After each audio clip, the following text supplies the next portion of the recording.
So the most important thing for someone that's sort of new to creating a compensation plan for a sales team, or really anyone in any team actually, but Mm-hmm. but we're talking about sales teams right now, is that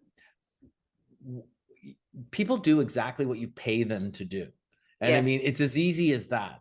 And the Yes. thing is that the people's brains naturally create an environment where it's not even conscious, right?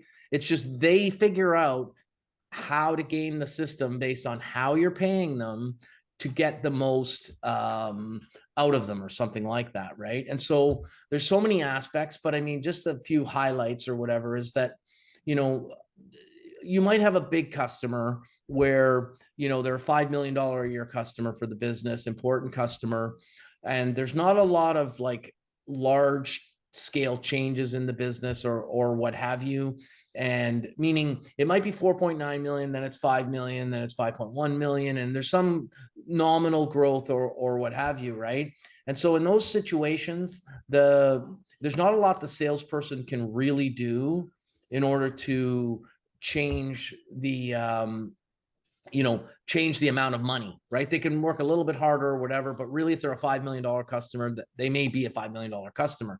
And so in that case, what I tell sales managers to do is you should load them up on a higher base salary, right? Because you're paying them for the top-notch person, but you want to be careful in the sense that if they're always going to do 5 million and they're on a 50-50 plan where half of it's variable and half of it's fixed, well, what happens if, and they really, as long as they show up and do a good job, it'd still be 5 million, right? So the 50% that's base and the 50% that's variable, they're both really guaranteed, right? And if you Yeah. give them the kind of plan like that, and you say, well, we don't want to take much risk. Well, the risk is that the government gives them an award of a contract that moves them from being a $5 million customer to a $12 million customer.